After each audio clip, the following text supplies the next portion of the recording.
la pregunta, ¿cómo podemos evaluar la calidad del gobierno de Milei en cuanto a el impacto de sus políticas públicas? Uno podría decir que siembra la indeterminación a partir de, bueno, las dudas de cuál puede ser el derrotero económico en los términos en que plantea el propio proyecto. Es decir, lo que se nos está planteando es un ajuste estructural de alto impacto, muy extendido, en el cual, mediante la eliminación de las distorsiones de mercado, en donde el principal signo de eso sería la alta intervención del Estado, es decir, el Estado es el principal distorsionador del libre mercado.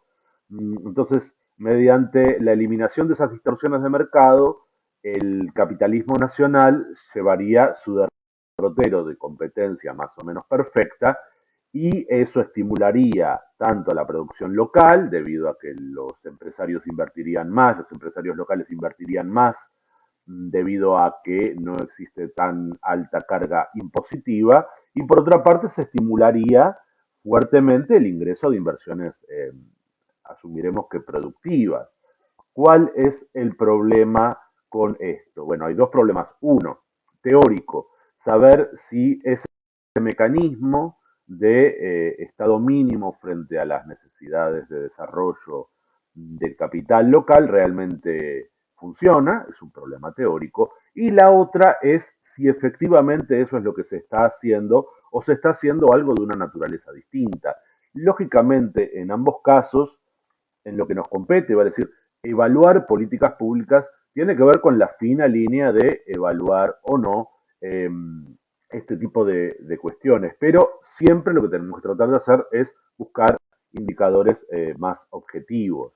Lógicamente es mucho más fácil buscar el indicador objetivo una vez que un proceso está terminado. En otras oportunidades yo he repetido que por qué podemos evaluar eh, los programas neoliberales en este sentido, porque ya hubo otros. Justamente, últimamente lo que se viene diciendo es que estamos en un nuevo espacio de aplicación de un programa neoliberal, porque en este caso se da en el contexto de un notable equilibrio fiscal. Asumamos por un momento que eso es cierto. No pongamos en duda que existe equilibrio fiscal. Por otro lado, se nos dice que existe también libertad en el mercado de bienes y servicios. Eso ya no es sostenible desde el momento en que una parte muy importante de los servicios en esta perspectiva que se ofrecen en el mercado no están liberados a la lógica del mercado. Me refiero a los salarios. Los salarios no pueden discutirse o se les pone un tope. Hay un precio fundamental de la economía que está controlado por el Estado. Al negarse a aceptar, aquí lo que existe son negociaciones paritarias entre empleadores y empleados o sindicatos, depende mucho el caso, no vamos a entrar en las dificultades generales, pero más bien en los detalles, lo general sí lo podemos tratar. Lo que ocurre es que se mantiene un elemento que hace a la presión inflacionaria, que es el aumento de los salarios, que estimula el aumento de precio para recuperar por parte de los agentes capitalistas la cuota de ganancia, de la torta total que se produce. Cuando aumentan los salarios, desciende la cuota de ganancia capitalista. Entonces, ¿qué es lo que se hace? Bueno, se lucha en el mercado de bienes y servicios, en el resto del mercado de bienes y servicios, mediante los precios. Aumentando los precios, se intenta que los trabajadores, que son a su vez la principal masa de consumidores, paguen más de ese salario aumentado que tienen en los bienes y servicios que ofrecen los agentes capitalistas. Entonces, claro, es un motor inflacionario. Lógicamente, desde la lógica cuasi teórica que esgrime el gobierno argentino actual, eso no es así, porque la inflación es solamente y en todo momento un fenómeno monetario, un mantra que se han cansado de decir y que ignora por completo esto, la inflación producida por la puja distributiva, así como ignora la inflación por aumento de costos. Si aumenta un commodity por una guerra externa, el caso de lo arquetípico es el de los hidrocarburos, lógicamente aumentan los costos de producción en Argentina también, a menos que el Estado intervenga para utilizar la energía local, el petróleo local, y subsidiar desde el Estado el precio de los combustibles, lo cual, lógicamente, el gobierno actual no estaría dispuesto a hacer en ningún caso. Pero a mí lo que me resulta más interesante es profundizar un poco y salir un poco de este discurso que es el que está permanentemente en los medios de comunicación. Los medios de comunicación, esto es lo que se discute. Entonces se discute también qué pasa con el ancla cambiaria, le dicen con el valor del dólar, que también es otro motor inflacionario. Ese sí se puede alegar de tipo financiero monetario, básicamente porque aquí existen sistemas integrados entre la producción de capital, de bienes y servicios, pero también de capital financiero, que hace que muchos agentes capitalistas estén siempre mirando, quizá ocurre en todos lados, no es una exclusividad argentina, pero aquí es muy marcado que se está mirando siempre lo que ocurre en el mercado de bienes y servicios, pero también en el mercado financiero. ¿Para qué? Para resguardar las inversiones. Entonces hay inversiones que no se quedan muy fijas como inversión productiva porque están mirando si se puede conseguir una alta tasa de ganancia financiera. Y esto ocurre obviamente no con pequeños capitales que están fijados a su inversión en capital fijo, en maquinarias, herramientas, alquileres de espacios productivos, salarios, etcétera, etcétera, acuerdos para la compra de materias primas, pero aquí es muy habitual que capitalistas medianos y grandes sí tengan cierta diversificación o diferentes unidades de negocio, pensando en que parte de sus ganancias capitalistas previas vayan a intentar ganar dinero en el mundo financiero, con las diferentes variables que se pueden producir, desde la compra de acciones de grandes empresas hasta la introducción al mundo de las criptomonedas u otro tipo de bienes financieros más o menos transables que permitan que la circulación del capital tenga que ver con esta suerte de esquemas Ponzi que hacen que el que se mueve más rápido en el mercado financiero gana y hay una multitud que pierde, por eso la importancia de la figura social en la economía contemporánea del broker, pero eso es para el capitalista de poca monta. ¿Por qué? Porque las grandes corporaciones lo que tienden a hacer no es eso. Lo que hacen las grandes corporaciones es trabajar con grandes capitales que influyen en las políticas financieras de un gobierno, por ejemplo, y por supuesto tuercen, distorsionan el mercado, la lógica de que un monopolio no afecta, sobre todo un monopolio o un oligopolio en el mundo de las finanzas, interviniendo en el mundo de las finanzas, no tiene un impacto negativo, es ridícula porque lo que están buscando precisamente es producir esta serie de esquemas. O, como ha dicho un amigo recientemente, que no me deja citarlo en este respecto, aunque es muy bueno, todo el capitalismo es un esquema Ponzi. Yo no sé si estoy tan de acuerdo de cara a pensarlo un poquito mejor, diría, buena parte del capitalismo se ha convertido en un esquema Ponzi. ¿Pero por qué? Porque el capitalismo contemporáneo tiene una enorme masa de energía que se transforma, o sea, tiene que tener una representación financiera y es tan alta esa circulación que se habilita. Cuando me refiero a energía, me refiero en este caso a la energía que proviene del trabajo humano, que es trabajo humano precisamente, está vinculado a la transformación de la naturaleza o de las relaciones sociales, pero también el uso de energías suplementarias, la que hablábamos antes, los hidrocarburos sobre todo, en un 80%, pero bueno, también las otras formas de obtención de energía suplementaria, que producen tal circulación y tal aumento de la energía de estructuración necesaria para mantener el sistema, que ese reflejo, el reflejo financiero de esa situación, habilita amplísimas transferencias de capital financiero, pero también cíclicamente la formación de las famosas burbujas financieras, es decir, expresiones de valor que no son tales. Hay masas enormes de capital que no están representando nada en lo absoluto. Y cuando eso deja de circular por alguna razón, se pincha la burbuja y se produce una crisis financiera que arrastra normalmente también a lo que ahora se denomina economía real. Y es muy curioso porque en realidad siempre que estamos hablando en estos términos, cuando se habla de capital financiero, cuando se habla de políticas públicas monetarias, no estamos hablando de la economía real. Y si ustedes miran, si uno quiere seguir las lógicas en las que se hablan en los más media, en los medios masivos de comunicación, casi nunca se habla en realidad de la economía real, sino que eso queda separado. ¿Y qué es la economía real? Lo que realmente pasa con las personas que intervienen en el mercado de producción, distribución y consumo de bienes y servicios, sean agentes asalariados, capitalistas o de otra índole periférica, es decir, lumpen proletariado, trabajadores migrantes, trabajadores golondrinas, ciertos tipos de capital pequeño, por decirlo, autosustentado. Es decir, hay muchas, esas son otras formas que no hacen a la masa más importante de capital en el capitalismo contemporáneo, pero que, bueno, para la vida de las personas, su economía real son significativas.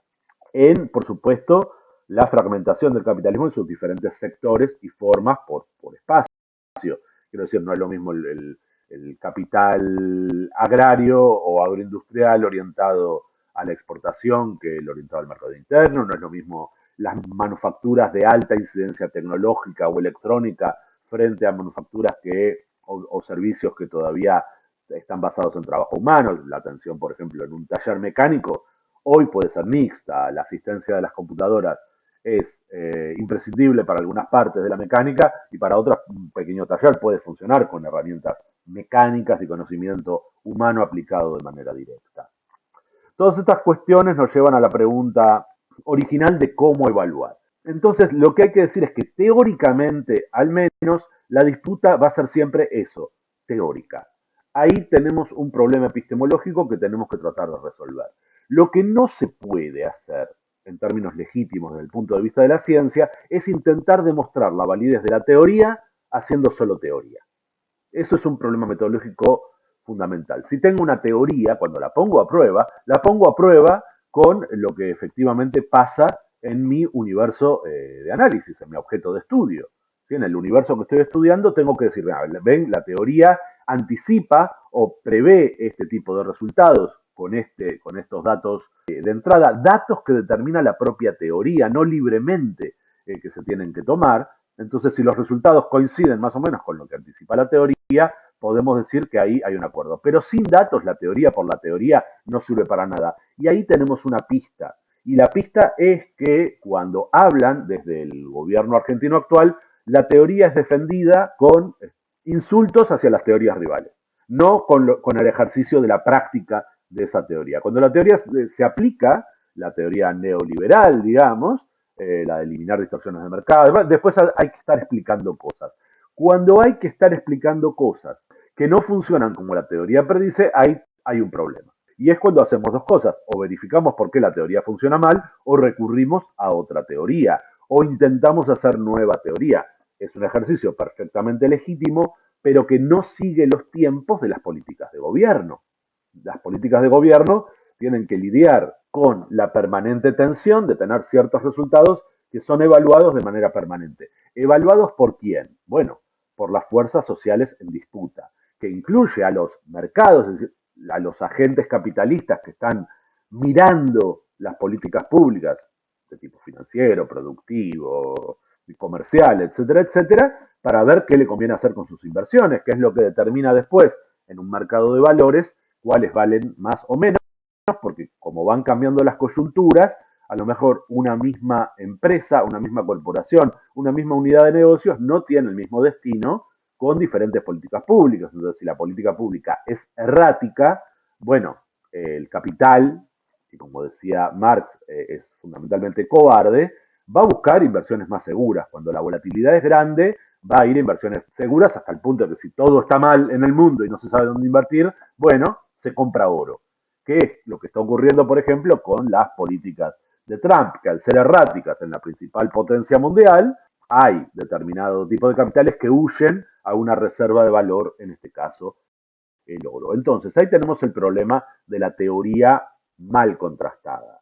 Honestamente, yo creo, en lo personal, creo que el número de correcciones que se le ha introducido a la distancia que hay entre lo que dice la teoría que tienen que aplicar y lo que realmente hacen es tan grande que están haciendo otra cosa y la teoría de la que hablan, de la que habla el gobierno, de la que habla el presidente Milei, es una cortina de humo, es un engaño, porque el ejemplo que daba antes, no se puede hablar de que el Estado ya no interviene en el mercado si primero siguen habiendo muchísimos impuestos que se dijeron que se iban a eliminar o al menos a moderar, siguen estando ahí, la carga impositiva sigue siendo alta por múltiples factores, pero además Hay precios de la economía que están regulados por el Estado, precios fundamentales, no el precio de las suelas para zapatos, que también por ahí son importantes, no sé de lo que estoy hablando cuando hablo de eso, pero cuando se regulan de alguna manera los salarios a la baja y el precio de la moneda de referencia, el dólar, también a la baja, para mantener lo que aquí se llama el dólar oficial a un determinado precio, y que no sean estos alicientes en una eventual espiral inflacionaria, bueno, entonces no se está haciendo lo que se dice. No se está haciendo lo que se dice. Entonces, eso es un factor principal. Pero en lo personal, prefiero otro tipo de evaluación.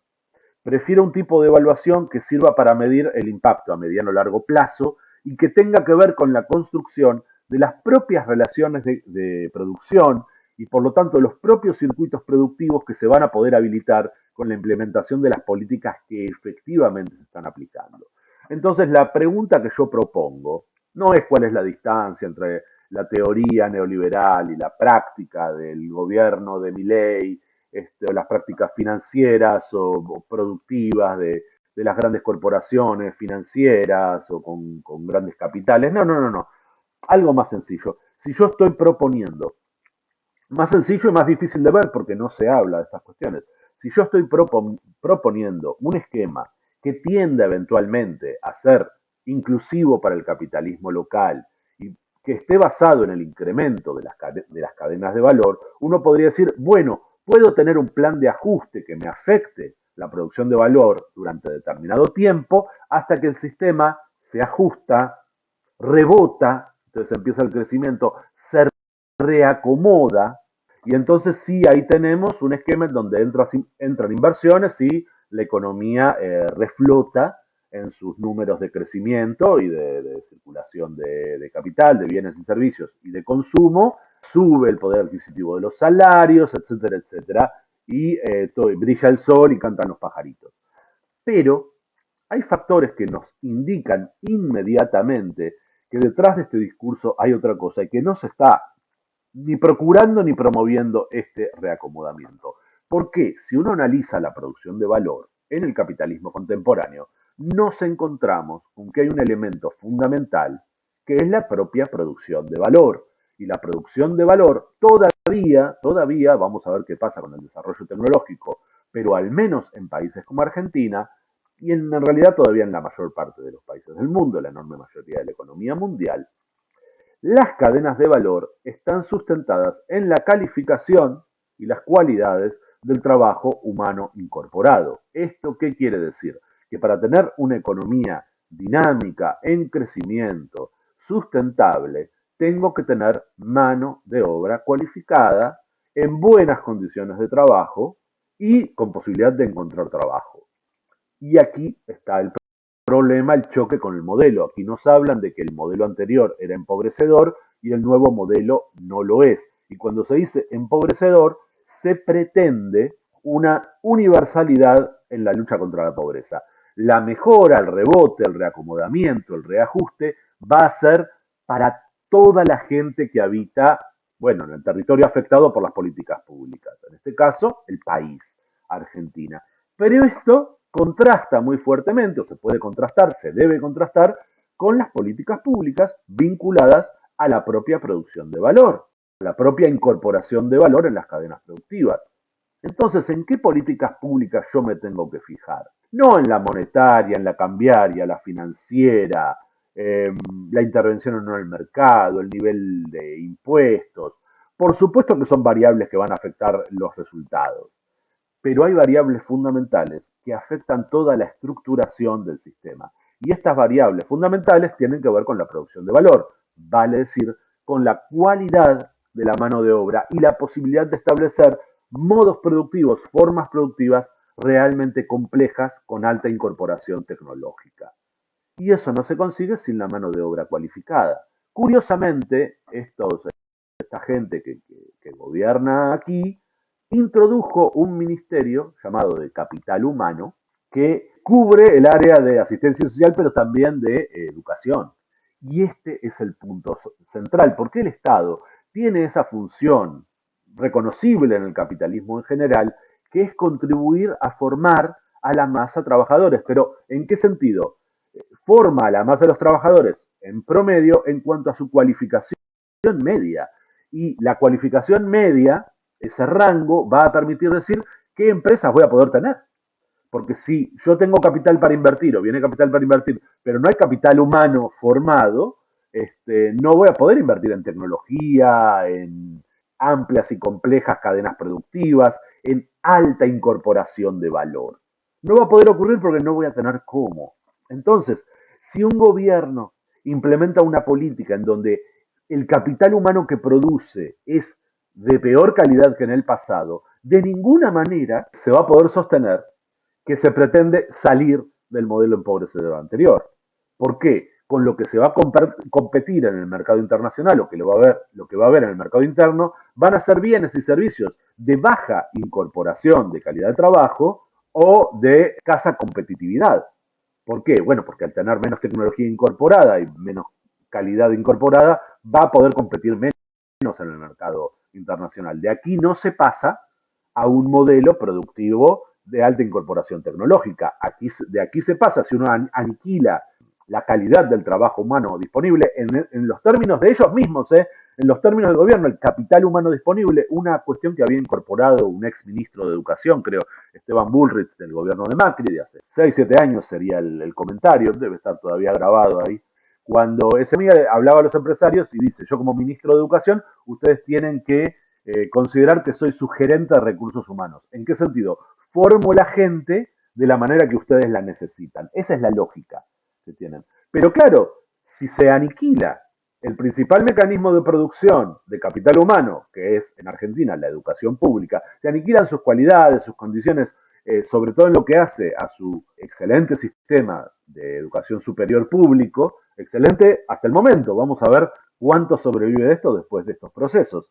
Lógicamente, la calidad de la mano del capital humano cualificado del que vamos a disponer va a ser peor. Aquí hay que aclarar dos cosas también. Una, que no estamos parados en el gobierno neoliberal de Javier Milei en un momento óptimo de la educación pública superior y caemos con Milei. No, esto viene de un proceso de degradación bastante sostenido, calcularía, no quiero exagerar, pero mínimo 15 años hay de cierta problemática en este sentido, pero eso si nos atenemos, por ejemplo, a lo que implica la calidad de la educación directa, no así de cara al sistema de investigación pública, otra cuestión muy importante. Si aniquilo todo el panorama de investigación que en Argentina es muy fuerte, llevada adelante por el Estado, por organismos del Estado, caso de Argentina, por ejemplo, la Comisión Nacional de Ciencia y Tecnología, tenemos un problema, porque quiere decir que no se está haciendo lo que se declama, lo que se dice que se está haciendo. ¿Sí? Si se aniquila eso, no se avanza. Incluso muchos comunicadores de la zona de la derecha, aliados con el gobierno, señalan este punto que no es sustentable. Entonces, ¿qué es lo que ocurre? Que el discurso está delatando otra cosa. Entonces, si yo aniquilo el sistema de investigación, el sistema de educación superior, no alimento el sistema público que en Argentina es predominante en la producción de capital humano, estoy haciendo otra cosa. ¿Qué estoy haciendo? Estoy imponiendo un modelo de producción que pueda recibir inversiones, pero que van a estar orientadas o a actividades financieras o actividades extractivistas o actividades que impliquen poco valor agregado, cadenas de valor más simples, más cortas, con pocos eslabones y con escasa competitividad internacional con bienes y servicios de alto valor agregado. Entonces, ahí sí hay claramente un engaño. El otro aspecto que quería señalar antes, además de la degradación que ya venía en el sistema de educación, creo parcialmente también en el sistema de investigación públicos, es la creciente inadecuación de los sistemas educativos, esto a escala global, a los cambios sociales y tecnológicos que se están produciendo. En muchos sentidos, los sistemas académicos no terminaron de incorporar todo en su pedagogía, en su didáctica, en sus programas, en sus modos de producir profesionales, las tecnologías vinculadas a Internet, por ejemplo, que ya la inteligencia artificial amenaza cambiarlo todo. Creo que sí hubo una adaptación progresiva a Internet, pero ahora hay otro tipo de impactos tecnológicos sobre el conocimiento que probablemente obliguen a pensar en producir otro tipo de profesionales, otro tipo de inversión Y claro, para esto hay que modificar mucho del funcionamiento académico, pero eso no se puede hacer de ninguna manera en la formación de investigadores, en la formación de profesionales. No se puede cambiar la política educativa si no hay presupuesto siquiera para funcionar como se venía funcionando. Al contrario, eso requiere una adaptación organizacional, incluso una adaptación que mejore, optimice el uso de recursos, ¿sí? Que reduzca costos. No lo sé, no soy especialista en esa materia, pero es necesario invertir para producir la adaptación. Si por el contrario se desfinancia todo el sistema y no se hace ninguna política de mejora, porque todo lo que se ha dicho sencillamente no es verdad, auditorías de las investigaciones, sencillamente no se hace con seriedad, lo único que se ha hecho es desfinanciar el sistema y bloquear su funcionamiento. Y eso delata la lógica verdadera de lo que se pretende hacer, que es la imposición de ese otro modelo.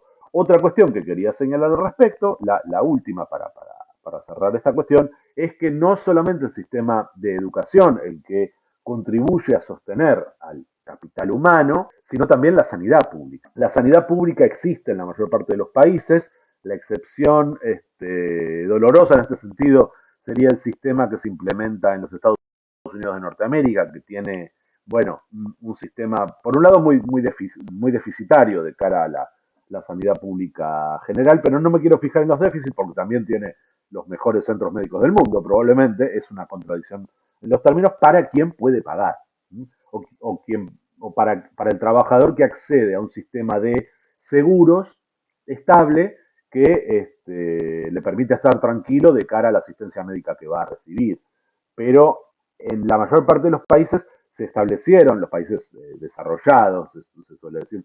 Acá se hablaba de los países serios, pero ahora como no gusta mucho la intervención estatal, los países serios son en realidad muy pocos.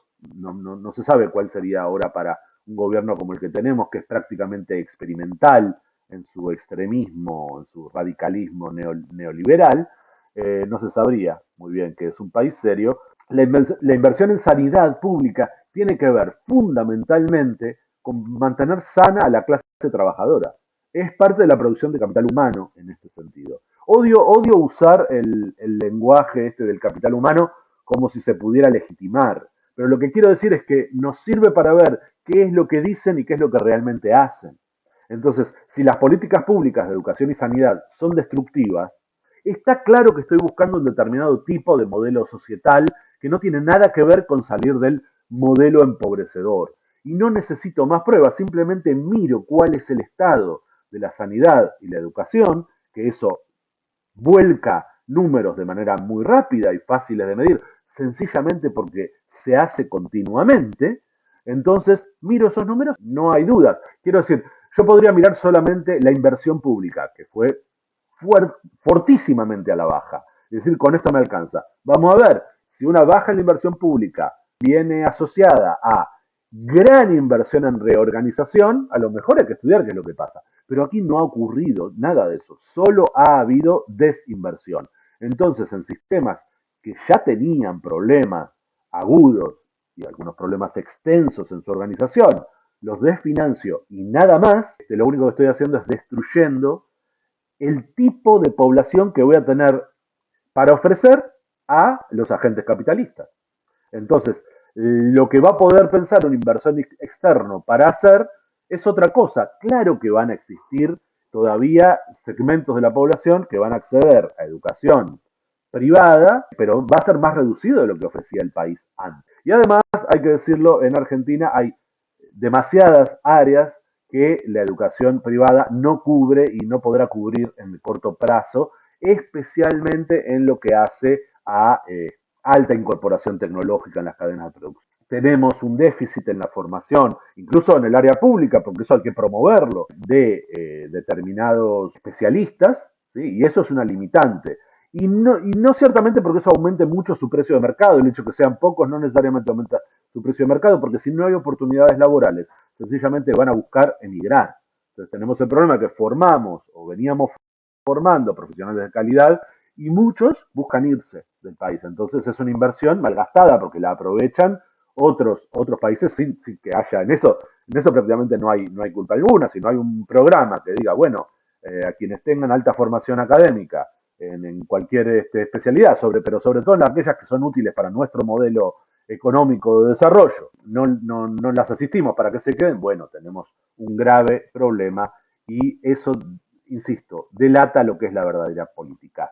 En consecuencia, tanto por el lado de la teoría como por el lado de las prácticas de las políticas públicas, no es para nada difícil de ver que están intentando engañarnos con esto del modelo económico que se pretende imponer.